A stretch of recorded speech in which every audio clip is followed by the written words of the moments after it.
नवा मुझे अपना बना ले পাপনিষ্ট সকলৰ বাবে সুখবৰ বিতৰ্কই তলাব পৰা নাই পাপনক পাপন পুনৰ সক্ৰিয় সংগীত জগতত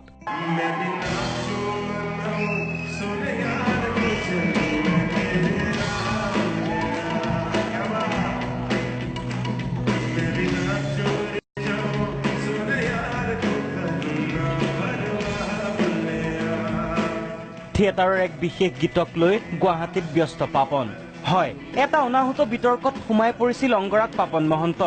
তাৰ পাছত কিছুদিন সংগীত জগতৰ পৰা আঁতৰি আছিল অসমৰ তাৰকা শিল্পীজন পিছে কোনো বিতৰ্কই তলাব নোৱাৰা পাপন পুনৰ সংগীত জগতলৈ ঘূৰি আহিছে পাপন অনুৰাগী সকললৈ এটা সুখবৰ পুনৰবাৰ সংগীত জগতত সক্ৰিয় হৈ উঠিছে পাপন কিছুদিন পূৰ্বে এটা অনাহুত বিতৰ্কৰ বাবে পাপন আঁতৰি আছিল সংগীত জগতৰ পৰা কিন্তু তাৰ পাছতে পুনৰবাৰ সংগীত জগতলৈ ঘূৰি আহিছে পাপন পাপনে অলপতে কণ্ঠনি গৰাইছে 2018-19 বৰ্ষৰ ৰাজমুকুট থিয়েটাৰৰ এটা গীতত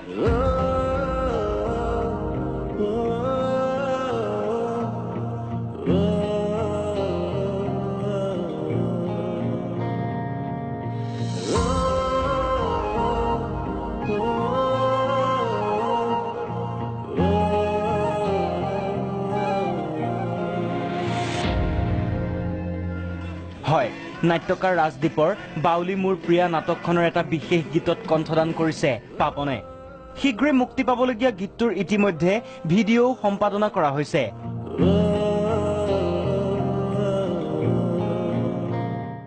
বাউলী মোৰ প্ৰিয়া বুলি এখন ড্ৰামাখনৰ ডিৰেকশ্যন মই কৰিম আৰু এই গীতটোৰ সংগীত মই কৰিছোঁ গীতটোৰ লিৰিক্স মোৰ আৰু গীতটো খুব সুন্দৰকৈ তেওঁ গাইছে আৰু পাপনদাৰ লগত কাম কৰাৰ যিটো এটা বিশেষ এটা হেৰি থাকে সেই ভাল লগা ভাৱটো এইবাৰো আছে কেৱল সংগীতে নহয় পাপন সমান্তৰালকৈ ব্যস্ত হৈ পৰিছে চিত্ৰ অংকনতো কেনভাছত ৰং তুলিকাৰে জীৱন্ত কৰিছে ইখনৰ পাছত সিখন চিত্ৰ ইপিনে বলিউডতো ব্যস্ত পাপনে অলপতে সঞ্জু নামৰ হিন্দী চলচ্চিত্ৰখনৰ বাবে এটা বিশেষ গীতত কণ্ঠদান কৰিছে খুব ফুল্লি ফ'কাছ এতিয়া তেওঁ কামক লৈ পেলাই তেওঁ ৰিচেণ্টলি মোক কৈছে পেইণ্টিং কৰি আছে তেওঁ বোলে সৰুতে পেইণ্টিং কৰিছিল এতিয়া আকৌ সময় পাইছে পেইণ্টিং কৰিছে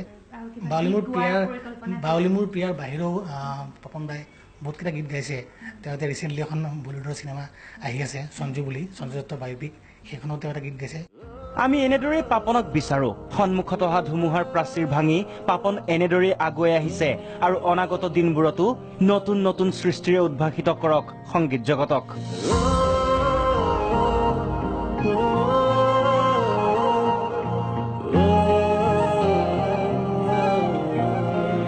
ভিডিঅ' জাৰ্নেলিষ্ট প্ৰসন্নৰ সহযোগত পল্লৱী বৰা প্ৰাগ নিউজ